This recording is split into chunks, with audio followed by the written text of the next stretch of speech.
لا يتكلم أحد بموت رسول الله إلا ضربته. جئتك أؤمن بالله وبرسوله وبما شئت به فقد أعذرت إليكم وأعذرتموني.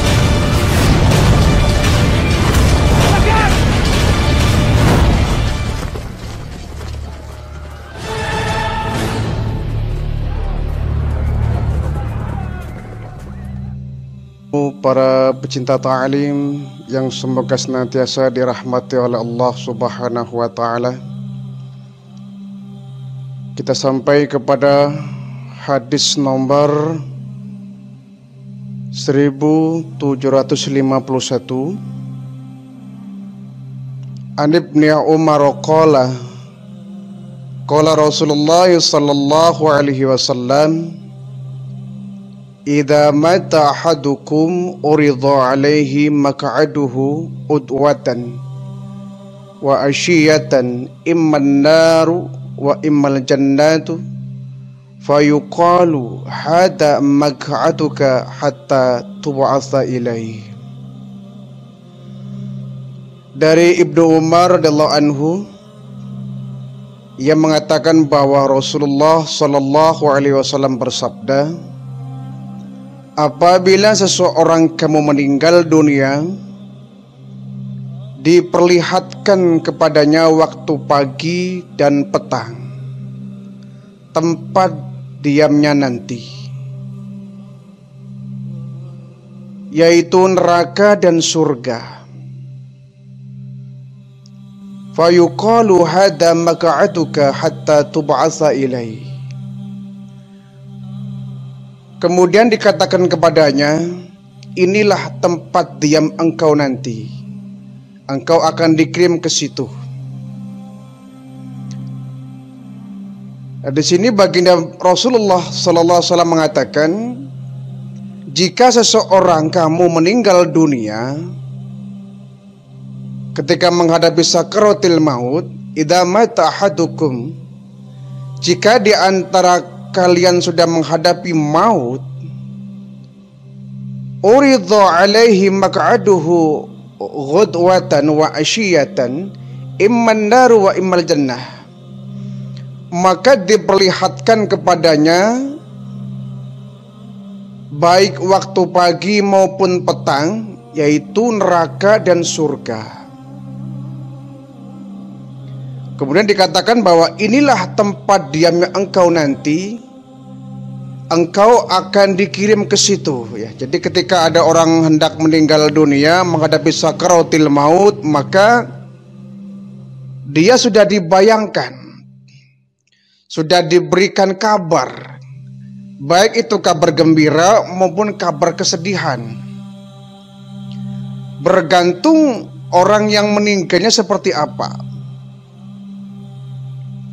Kalau dia yang meninggal adalah orang yang beriman, orang yang ahli ibadah, maka tentu ketika dia meninggal dunia, immal jannatu, yang akan diperlihatkan adalah surga. Tetapi seandainya orang yang menghadapi maut itu adalah kelompok orang-orang yang ahli pembuat dosa, orang-orang yang suka berfoya-foya dengan maksiat, orang yang enggan untuk bertaubat ketika dia berbuat dosa, dan saat kemudian dia mati, maka ketika menghadapi masa-masa sakaratil maut, dia diberikan kabar duka, ya, kabar kesedihan, imman naru, yaitu gambaran tentang neraka. Hada maq'aduka, inilah tempat kamu nanti. Jadi ada suara ketika itu bahwa saat kau diberikan gambaran surga dan saat kau diberikan gambaran neraka, hada maq'aduka, inilah tempatmu nanti, hatta tub'atsa ilai, engkau akan dikirim di situ sampai hari berbangkitnya. Ini tentu peristiwa yang sangat menakutkan bagi kita ya. Semua kita ketika menghadapi sakaratul maut, idza mata, ketika kita mati, ketika sang ruh ini akan segera dicabut, kita akan diberikan dua gambaran. Boleh jadi yang diberikan oleh kita adalah gambaran tentang surga, tetapi sangat boleh jadi pula gambaran yang diberikan kepada kita adalah neraka. Na'udzubillah min dzalik. Semua itu bergantung dari siapakah orangnya yang meninggal dunia itu. Bagi orang yang beriman, yang ahli ibadah, tidak mungkin oleh Allah diberikan gambaran neraka. Bagi mereka orang yang suka membuat dosa, orang yang menyepelekan taubat, orang yang meninggalkan agama, meninggalkan ibadah, tidak beriman kepada Allah, ya tidak mungkin orang semacam ini diberikan kabar gembira, gambaran tentang surga. Semua dikembalikan oleh jenis manusianya masing-masing. Seperti apakah dia? Orang yang berimankah atau orang yang kafirkah? Orang yang taatkah atau orang yang membangkang akan perintah Allah? Ya semua kita khawatir ya. Kita khawatir dan kita tidak tahu kita kelompok yang mana.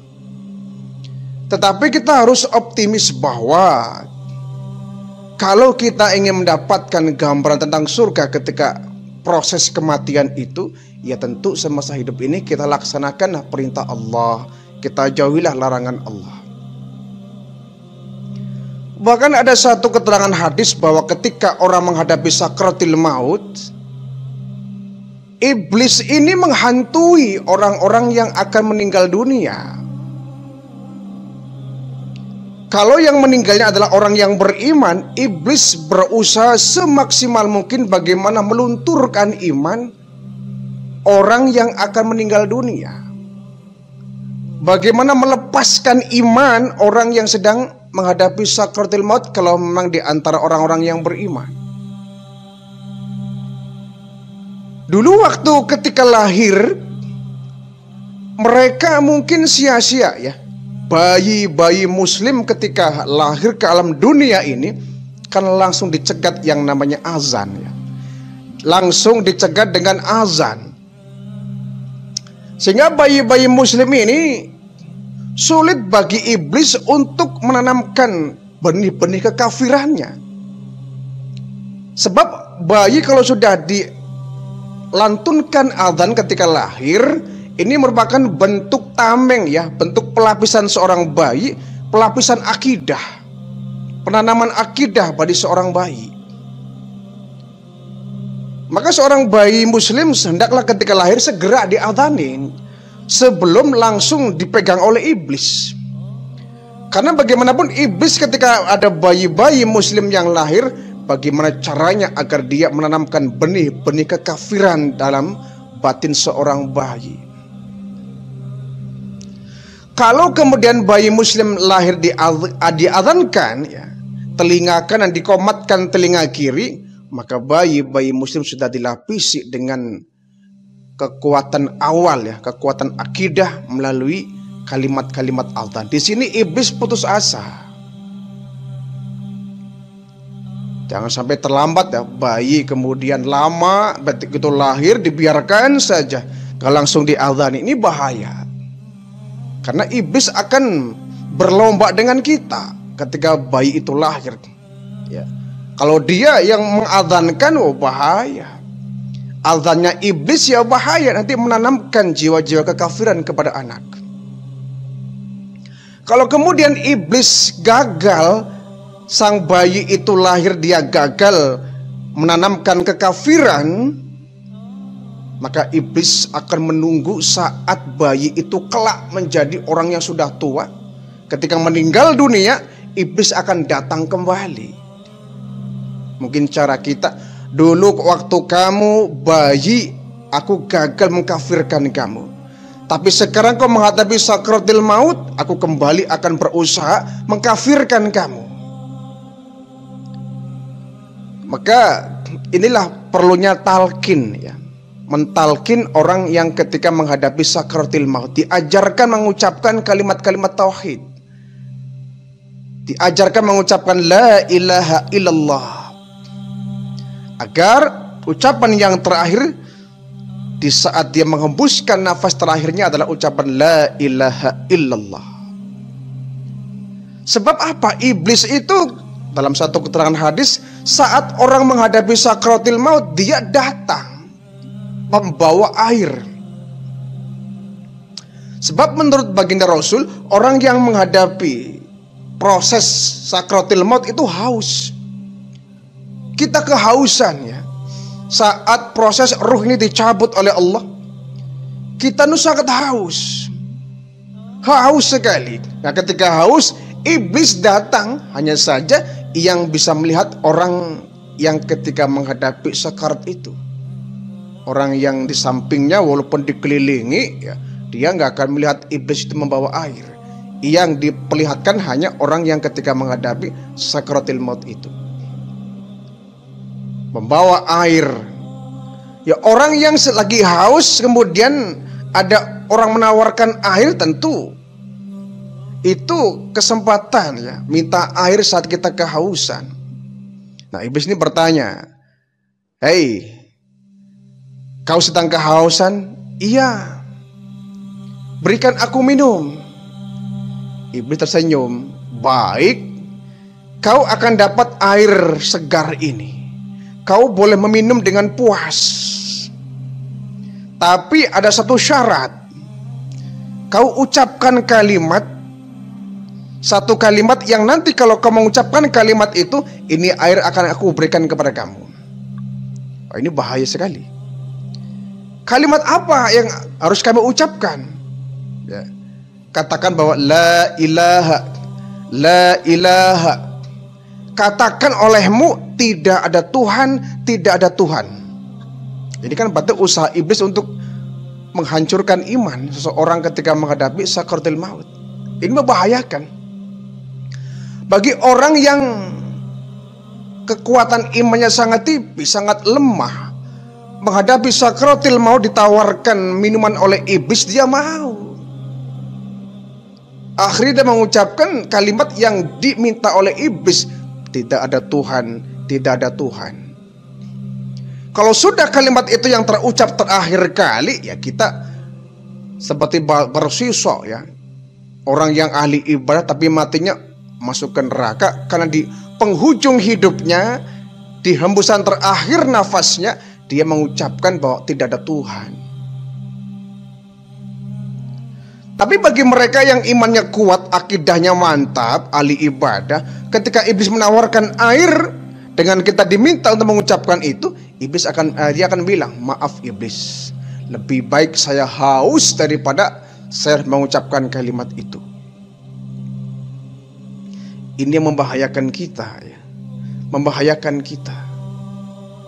Sebab orang yang ketika menghadapi sakaratul maut ini, lidah sudah dikunci oleh Allah. Begitu sulitnya orang mengucapkan la ilaha illallah ketika menghadapi sakaratul maut, kalau memang dia tidak terbiasa mengucapkan kalimat itu. Sebab itu kita perlu dilatih lidah kita mengucapkan la ilaha illallah, la ilaha illallah, agar di akhir ucapan itu adalah kalimat la ilaha illallah. Maka siapa orang yang di akhir hidupnya mengucapkan la ilaha illallah, maka dia akan mendapatkan surga. Jadi kita perlu melatih lidah kita mengucapkan kalimat-kalimat thayyibah, kalimat-kalimat tauhid, agar kita di akhir hidupnya mengucapkan la ilaha illallah. Jadi orang ketika menghadapi sakaratul maut, imman naru wa immal jannatu, diperlihatkan bagi mereka gambaran neraka dan gambaran surga. Orang yang memang diberikan hidayah oleh Allah ya, kemudian dia memelihara hidayahnya dengan beribadah, dengan menggunakan waktu-waktu hidupnya untuk beribadah, insya Allah orang yang demikian sudah Allah tetapkan bahwa inilah calon penghuni surga, sehingga gambaran yang diberikan saat menghadapi sakaratul maut adalah gambaran surga. Tetapi orang yang kemudian tidak menggunakan waktu hidupnya untuk menjemput hidayah, sebab yang namanya hidayah itu kita nggak boleh menunggu ya, tapi menjemput. Ya, kita wajib menjemput hidayah, bukan kita menunggu hidayah datang. Jangan pernah kita berkata, kenapa Anda kok nggak mau sholat? Ya mungkin belum dapat hidayah kali. Ini ucapan salah. Kenapa sih kamu nggak berhenti bermaksiat? Kenapa sih kamu masih hobi mabuk-mabukan? Kemudian dia bilang, ya mungkin belum dapat hidayah mungkin ya. Belum dapat hidayah mungkin. Jangan sampai kita mengucapkan begitu. Kenapa kamu nggak mau puasa Ramadan? Ya mungkin saya belum dapat hidayah kali, masih malas untuk melaksanakan puasa. Gak boleh ya. Hidayah itu harus dijemput, sebagaimana Nabi Ibrahim alaihissalam ya. Beliau menjemput hidayah ketika beliau masa kecilnya di dalam goa. Beliau mencari siapakah Tuhan yang sebenarnya. Itu kan dalam rangka mencari hidayah. Nabi Ibrahim ketika kecil itu mencari siapa Tuhan yang sebenarnya.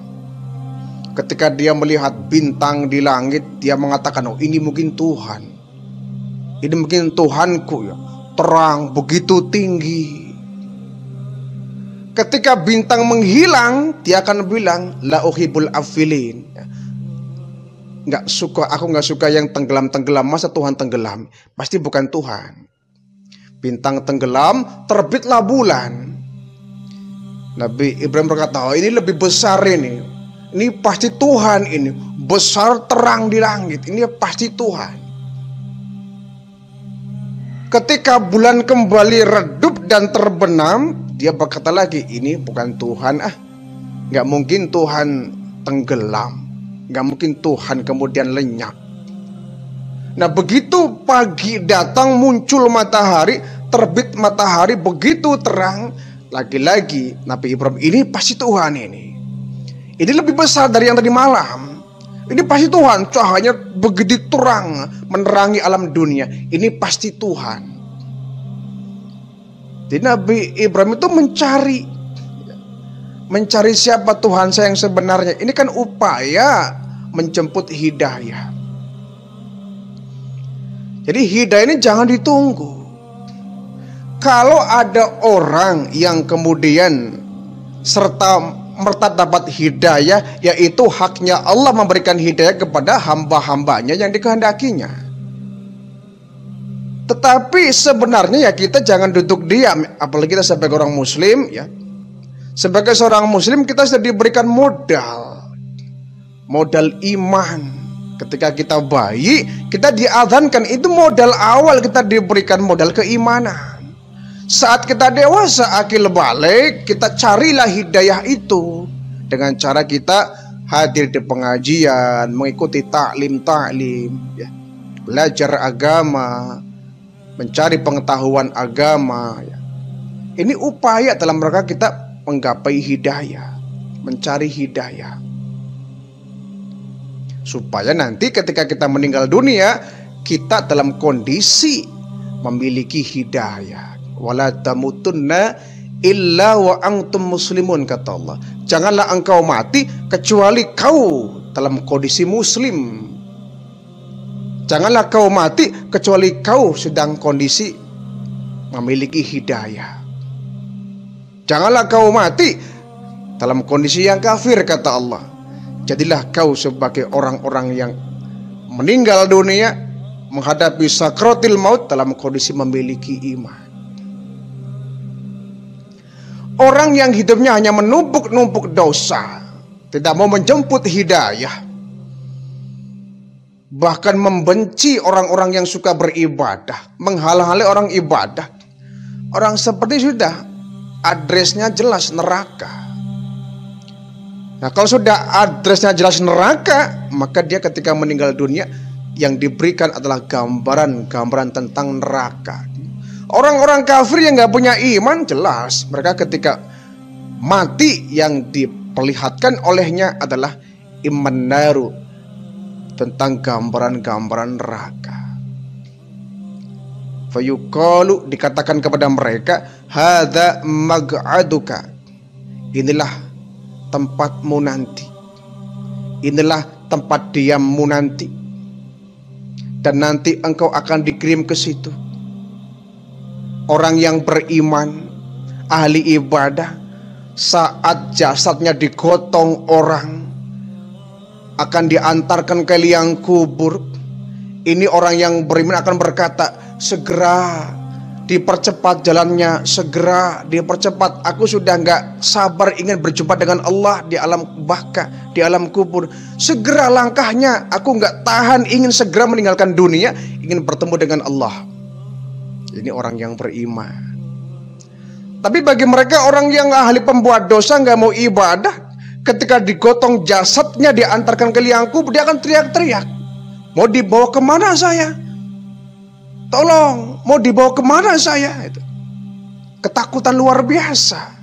Kenapa? Yang terbayang adalah gambaran neraka. Dan itu konon katanya menurut hadis, setiap jenazah yang digotong orang untuk dibawa ke liang kubur, dia akan berteriak. Dan semua makhluk yang dilewati oleh rombongan jenazah itu akan mendengar. Pohon, ya, kemudian rumputan, semak belukar, semua makhluk-makhluk selain manusia mendengar apa yang diomongkan oleh sang jenazah ketika diusung. Bagi orang yang beriman, dia minta, ya segerakan bawa aku ke liang kubur, aku sudah rindu ingin berjumpa dengan Allah. Tapi bagi mereka orang yang ahli ibadah, yang suka pembuat dosa, nggak pernah ibadah, orang-orang kafir, ketika jasadnya digotong, dia akan berkata dengan ketakutannya, mau dibawa kemana saya? Mau dibawa kemana saya?